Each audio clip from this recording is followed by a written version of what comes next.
ये क्राउन का मध्यकालीन भारत है और आज हम जो जानने वाले हैं, पढ़ने वाले हैं, आपके सामने दिखाई दे रहा है मध्यकालीन भारत का इतिहास है।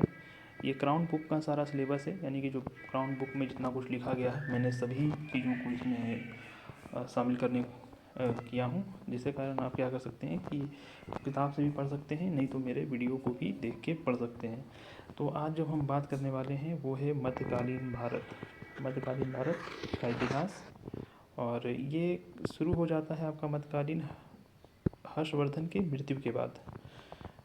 तो ये प्रारंभिक मध्यकालीन युग होगा। इसके बाद हम देखेंगे जो मेन कोर पढ़ना है मध्यकालीन में वो है मुगलों के बारे में, दिल्ली सल्तनत के बारे में, इन सभी लोगों के बारे में पढ़ना आपको है। लेकिन ये प्रारंभिक दौर है और प्रारंभिक दौर जो है 8 से लेकर 1000 AD के बीच में माना जाता है कि ये प्रारंभिक दौर रहा है।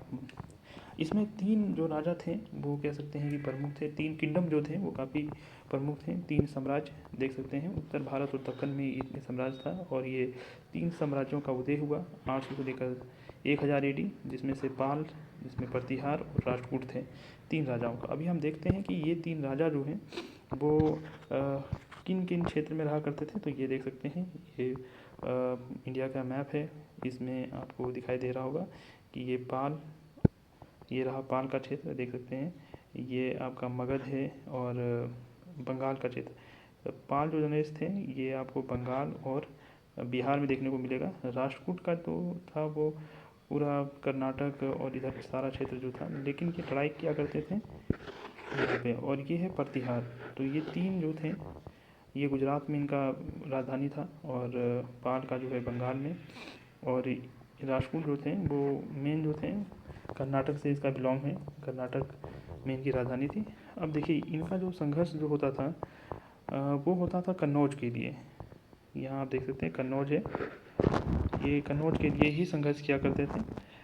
कन्नौज राजा हर्षवर्धन का राजधानी हुआ करता था और उस समय काफ़ी समृद्ध माना जाता था। ये सबसे मेन कह सकते हैं सिटी हुआ करता था और ये तीनों आपस में लड़ते थे और अंत में इस लड़ाई में जो जिसकी जीत होती है वो गुर्जर प्रतिहार होते हैं। आगे जाएंगे तो आगे हमें पाल नरेश के बारे में पता चलेगा, पाल साम्राज्य के बारे में पता चलेगा। और पाल साम्राज्य की जो है स्थापना जो है वो गोपाल ने किया था। ये देखिए हर्षवर्धन के ही सामंत थे। ये जो गोपाल जो थे वो हर्षवर्धन के ही सामंत थे। जब हर्षवर्धन की मृत्यु हुई और उसका जो साम्राज्य था वो कहीं ना कहीं कमज़ोर पड़ गया, जिसके कारण कई सारे सामंतों ने अपने आप को स्वतंत्र घोषित कर लिया। तो उन्हीं स्वतंत्र सामंतों में एक जो सामंत था वो गोपाल था। तो गोपाल ने जिस साम्राज्य की स्थापना की उस साम्राज्य का नाम पाल साम्राज्य है। इनका क्षेत्र कहाँ था तो बंगाल और मगध में इसका क्षेत्र हुआ करता था। इनके द्वारा बनाया गया सबसे जो कह सकते हैं याद रखने वाला चीज़ जो है वो है ओदंतपुरी विश्वविद्यालय, जो कि बिहार शरीफ में है। ओदंतपुरी विश्वविद्यालय ये हर किताब में मेंशन नहीं होता है ओदंतपुरी विश्वविद्यालय के बारे में, लेकिन क्राउन के बुक में मेंशन किया गया है। अब हम लोग देखेंगे धर्मपाल, इसके बेटे जो बनते हैं अगले राजा धर्मपाल जो है कन्नौज पर कब्जा कर लिया धर्मपाल ने और प्रतिहार और राष्ट्रकूट को हराकर, ये दोनों के बीच में संघर्ष चल रहा है, लेकिन राष्ट्रकूट को और प्रतिहार को हराकर धर्मपाल उस समय के समझिए कि बहुत ही एक महान राजा हुआ करते थे। अगर पाल डायनेस्टी की बात करें तो सबसे मुझे लगता है धर्मपाल ही वो राजा थे जो सबसे महान कहा जा सकता है। धर्मपाल ये कन्नौज पर कब्जा करते हैं प्रतिहार और राष्ट्रकूट को हराकर। अब देखिए ये इसका फाइनल कब्जा नहीं है, ऐसा नहीं है कि कब्जा कभी पाल कर रहे थे तो कभी प्रतिहार आ जाते थे, कभी राष्ट्रकूट आ जाते थे। मतलब कहीं ना कहीं तीनों के बीच में संघर्ष चलता रहता था। कभी दोनों के जो है तीनों में कोई एक जीत जाता था, फिर कुछ देर के बाद फिर से प्रहार होता था किसी दूसरे हारे हुए राजा से, फिर जो है लड़ाई होता था। मतलब ये चलता रहता था। ये इसी कारण इसे कहा जाता है ट्रिपटाइट वॉर, यानी कि तीन तरीक़ों से, 3 अलग अलग क्षेत्रों से कह सकते हैं 3 अलग अलग क्षेत्रों से लड़ाई होता था। इसी कारण इसे ट्रिपटाइट वॉर भी कहा जाता है, बैटल भी कहा जाता है। तो धर्मपाल पाल नरेश का सबसे महान राजा था और कन्नौज पर इन्होंने जो है कब्जा कर लिया प्रतिहार और राष्ट्रकूट को हराकर। देवपाल की बात करें तो देवपाल फिर इनके जो बेटे होते हैं ये है प्राग ज्योतिषपुर, जो कि आसाम का भाग है प्राग ज्योतिषपुर, और उड़ीसा के कुछ भागों पर इन्होंने नियंत्रण करने में सफलता हासिल की देवपाल।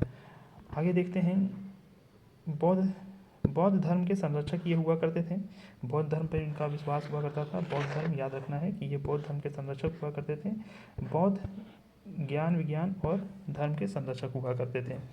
आगे देखते हैं, धर्मपाल ने नालंदा विश्वविद्यालय भी बनाया था। बहुत इंपॉर्टेंट, ये तो कई बार पूछा जाता है। नालंदा विश्वविद्यालय के पुनरुत्थान किसने किया था? तो धर्मपाल ने किया था।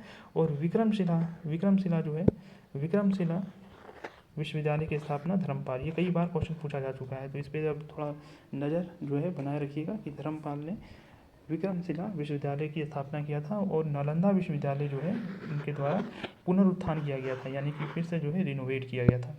आगे हम लोग चलते हैं, तो यहाँ आपको देखने को मिलेगा कि प्रसिद्ध बौद्ध विद्वान जिनका नाम है शांत रचित और दीपांकर, ये अतीश भी कहा जाता है। शांत रचित और दीपांकर जो है वो तिब्बत गए थे धर्म की प्रचार करने के लिए, बौद्ध धर्म का प्रचार करने के लिए। कहाँ गए थे? तो तिब्बत गए हुए थे। नाम रखना है, याद रखना है, शांत रचित और दीपांकर।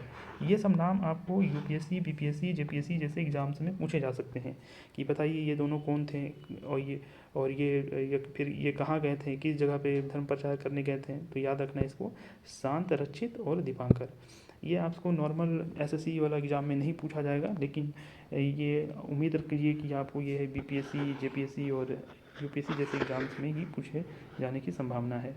तो प्रसिद्ध बौद्ध विद्वान शांत रचित और दीपांकर, जिसे अतीश ने तिब्बत में बौद्ध धर्म का प्रचार किया।